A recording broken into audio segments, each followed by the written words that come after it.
Wow, holy shit, guys! I got a lot of stuff in, so tax refund. My birthday was recently, so I got some birthday money. So yeah, I've been spending money kind of irresponsibly.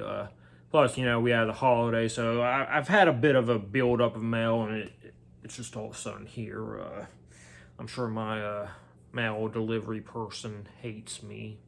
But to save time, I've decided to just go ahead and take everything out of its packaging. This is not going to be an unboxing. This is going to be a haul. So I got, I think 6 CDs, I like to say, in a vinyl. So yeah, we'll just get right into it. Cyndi Lauper, She's So Unusual. I've always loved that song time after time. So I would say that it's probably kind of surprising that I like Cyndi Lauper, but I mean, if you've kept up with me long enough, know my music taste. It's probably best to just expect the unexpected with me. So, and it looks like we have a poster insert, so that's kind of cool.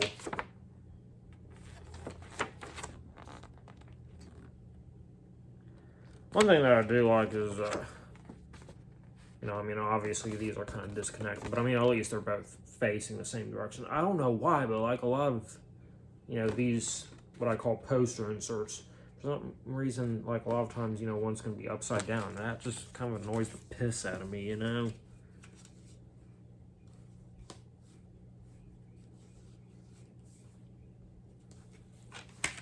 Alright, next up, Enya, Watermark. I'm sure you know the song Orinoco Flow. I think my dad may have listened to this album a lot when I was very young.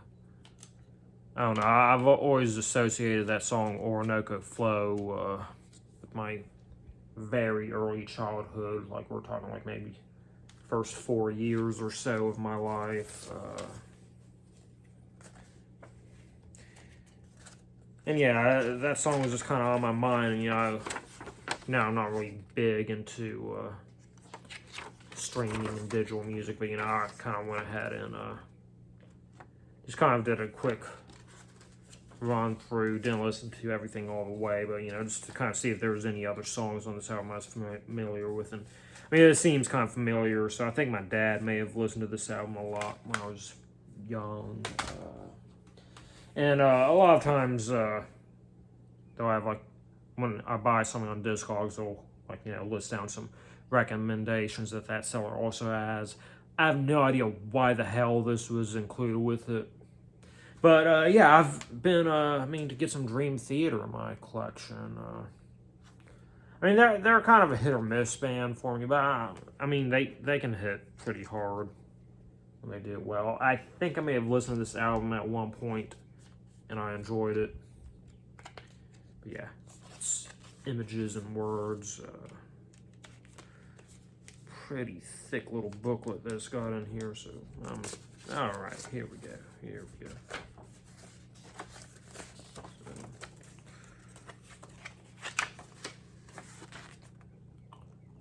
That's what we got going on there, and here's the back. Cool photography, nice setting that it's got going on there. I've always particularly liked Jordan Rudess, is that his name? They're a keyboardist. I've always liked his keyboard parts. That's what mainly stands out to me about Dream Theater. This album took a hell of a long time to get here, and that is Pink Floyd, Atom Heart Mother. I think this took almost 2 weeks, maybe 3 weeks, something like that, to get here.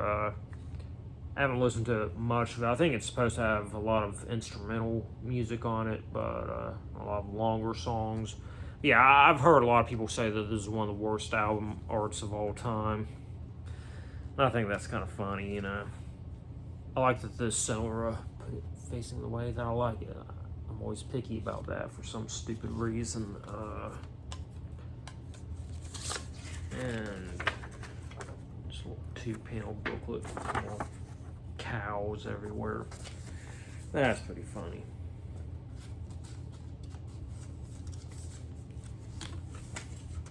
Alright, next we got Captain Beefheart and his Magic Band Trout the Mask replica. This is listed as like something funky, like I think like a long box version or something like that. Not really sure what that's supposed to mean. I was assuming it's supposed to have something to do with like the case it was sent in, but it's just regular jewel case. May have been a mislisting. I don't know. And honestly, I don't really care that much. It was produced by Frank Zappa. I didn't realize that, so that's kind of interesting. I haven't listened to that much Frank Zappa, but you know, I've listened to Frank Zappa enough to know that I like him, so that's neat. Got a cool picture they got there. Not sure what it's supposed to be, but it looks cool.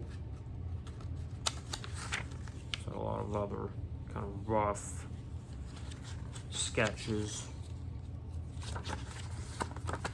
And it's got a cool multi-panel final page. That's what it looks like from the back, so yeah. So that's pretty cool.